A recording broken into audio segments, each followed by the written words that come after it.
اعوذ باللہ من الشیطان الرجیم بسم اللہ الرحمن الرحیم الصلاۃ والسلام علیک یا سیدی یا رسول اللہ وعلی آلک واصحابک یا حبیب اللہ۔ محترم ناظرین السلام علیکم ورحمۃ اللہ وبرکاتہ۔ ناظرین، آج کی اس مختصر سی ویڈیو میں ہم گفتگو کریں گے کہ اللہ تعالیٰ نے فرشتوں کو اشیاء کے ناموں کا علم کیوں نہ دیا، آخر اس کی کیا وجہ، کیا حکمت تھی کہ اللہ تعالیٰ نے تمام اشیاء کے نام حضرت آدم علیہ السلام کو تو سکھا دیے، لیکن فرشتوں کو ان چیزوں کا علم کیوں نہ تھا؟ حالانکہ فرشتے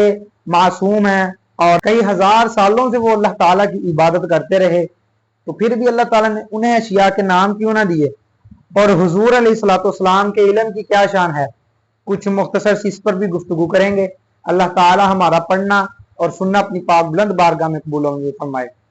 تو ناظرین، اللہ تعالیٰ نے حضرت آدم علیہ السلام کو اشیاء کے ناموں کا علم عطا فرمایا اور آپ علیہ السلام نے ان کے نام بھی بتائے، مگر فرشتوں کو بھی علم عطا فرما دیتا تو وہ بھی ان کے نام بتا سکتے تھے، لیکن اللہ تعالیٰ نے فرشتوں کو وہ علم کیوں نہ بتایا؟ اس کا جواب یہ ہے کہ اللہ تعالیٰ نے حضرت آدم علیہ السلام کو خلافت کا منصب عطا کرنا تھا، یعنی آپ کو خلیفہ بنانا تھا۔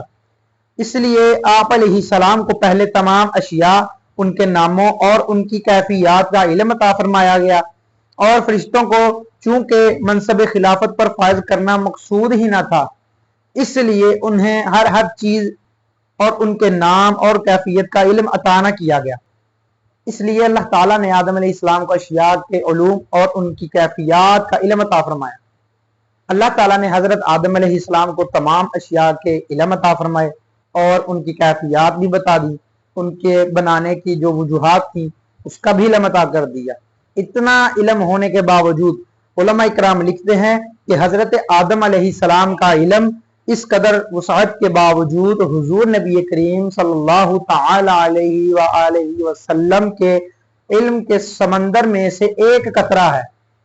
جی ہاں، حضرت آدم علیہ السلام کا اتنا علم، یہ پیارے آقا نور دو جہاں سرور کائنات سرور کون و مکان صلی اللہ تعالی علیہ وآلہ وسلم کے علم کے سمندر کے ایک قطرے کے برابر ہے۔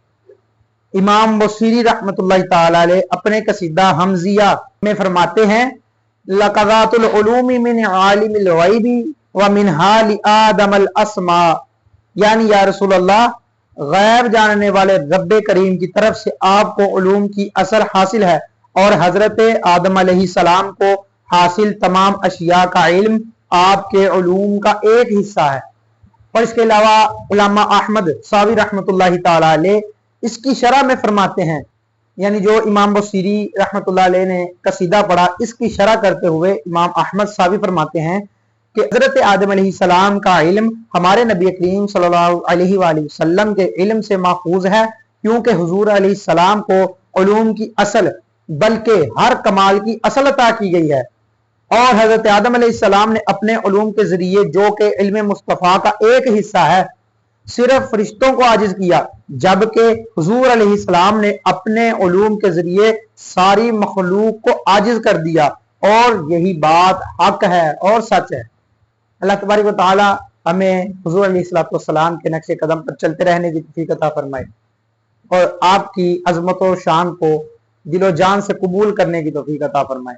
ملیں گے پھر کسی اور اچھی اور نئی ویڈیو کے ساتھ، تب تک کے لیے السلام علیکم ورحمۃ اللہ وبرکاتہ۔